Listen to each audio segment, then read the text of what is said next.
نحمدہ و نصلی علی رسولہ الکریم، اما بعد فاعوذ باللہ من الشیطان الرجیم، بسم اللہ الرحمن الرحیم۔ رب اشرح لی صدری ویسر لی امری واحلل عقدۃ من لسانی یفقہوا قولی، رب یسر ولا تعسر وتمم بالخیر۔ پارہ نمبر 4 رکوع نمبر 5 ہے، آیت نمبر 30 ہے۔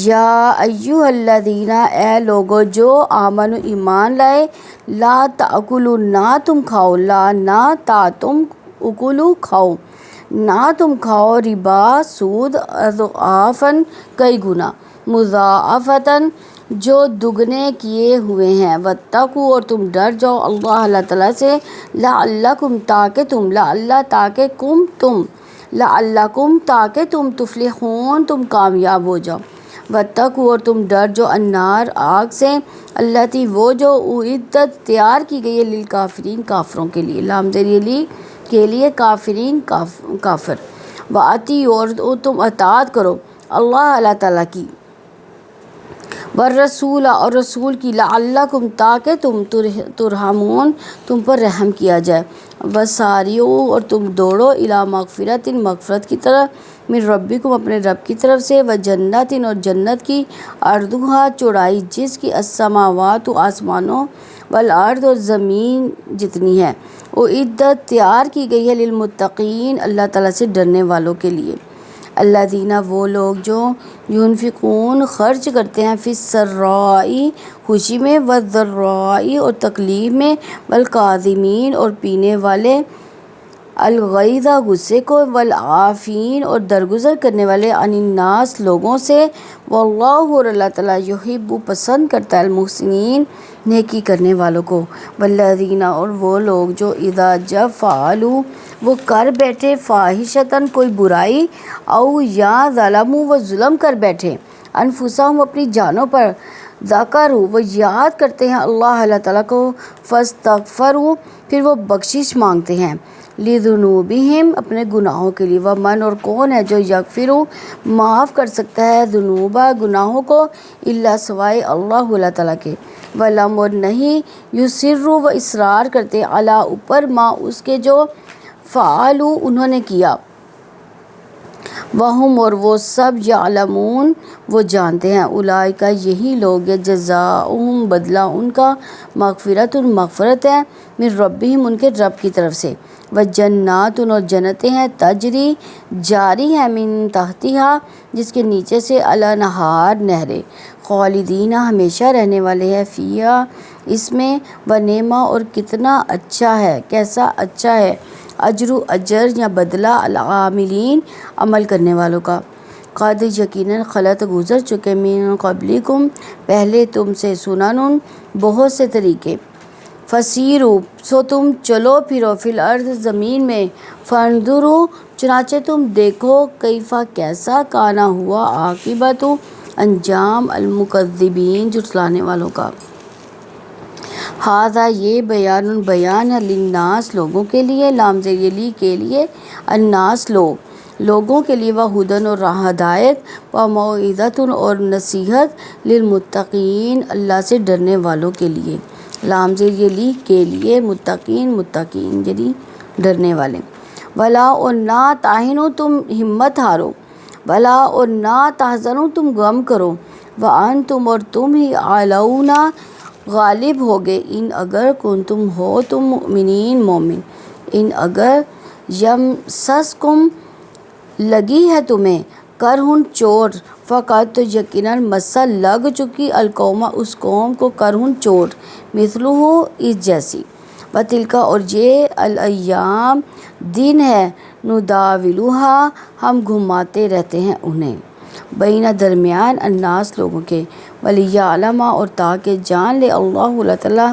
الذین ان لوگوں کو جو آمنوا ایمان لائے، ویتخذ اور وہ بنا لے، منکم تم میں سے، شہداء شہید، واللہ اور اللہ تعالیٰ، لا یحب نہیں محبت کرتا، ظالمین ظالموں سے، ولیمحص اور تاکہ خالص کر لے اللہ تعالیٰ، الذین ان لوگوں کو جو آمنوا ایمان لائے، ویمحق اور مٹا دے وہ، الکافرین کافروں کو، ام یا حسبتم تم نے گمان کر لیا، ان کے تدخلوا تم داخل ہو جاؤ گے، الجنہ جنت میں، ولما یعلم حالانکہ ابھی تک نہیں جانا اللہ تعالیٰ نے الذین ان لوگوں کو جاہدوا جنہوں نے جہاد کیا، منکم تم میں سے، ویعلم اور وہ جان لے الصابرین صبر کرنے والوں کو، وَلَقَدْ اور یقیناً البتہ، وا اور لام بھی یقیناً کے معنوں میں اور قد بھی یقیناً کے معنوں میں، اس لیے اس جملے پہ ڈبل زور آ رہا ہے، وا اور لقد بلا شبہ یقیناً، کنتم تھے تم، تمنون تم تمنا کرتے تھے، الموت موت کی، من قبل اس سے پہلے، ان یہ کہ تلقوہ تم ملو اس سے، تا تم لقو ملو ہو اس سے، تلقوہ تم ملو اس سے، فقد تو یقیناً رأیتموہ تم نے دیکھ لیا اس کو، وانتم اس حال میں کہ تم تنظرون تم آنکھوں سے دیکھ رہے تھے۔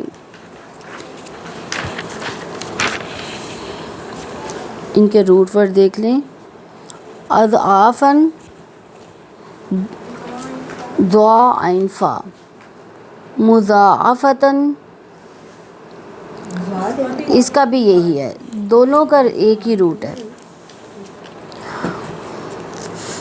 اعدت عین دال دال، ترحمون را حامیم، وسارعوا سین را عین،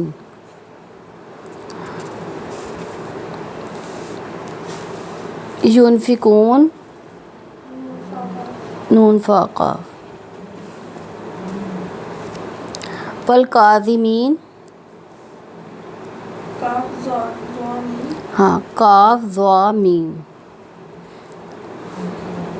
کاظم یہاں پہ پینے کے معنوں میں آ رہا ہے نا، ویسے یہ غم سے بھرے ہوئے کو بھی کہتے ہیں، ضبط کرنے والے، یعنی غصے کو پینے والا نا، یہ وہ والی، یحب ہا بابا، المحسنین حاسنون، فعالو ہاں جی، فعالو فا عین لام، فاحشتاً فاحاشی، بذنوبہم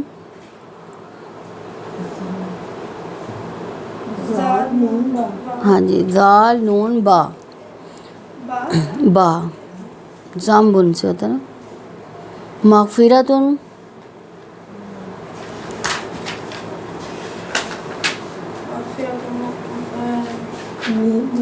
نہیں میم نہیں آئے گا، غائن فا را، غائن فا را،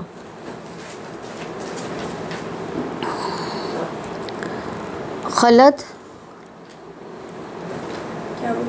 خلط گزر چکے، خالام خالام واو،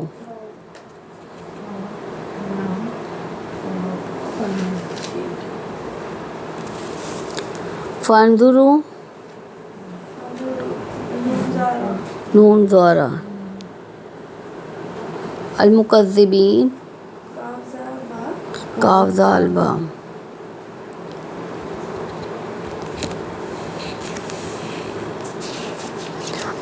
یمسسکم میم سین سین، اور کرہن کا کرہنی ہے، اور آگے جو مسا ہے نا اس کا بھی یہی ہے، میم سین سین،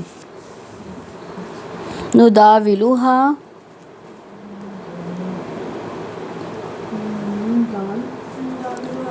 نہیں نون نہیں آئے گا، دال واو لام، نون جو ہے وہ اس کا ہے مضارع کا، ہم کے معنی دے رہا ہے یہ،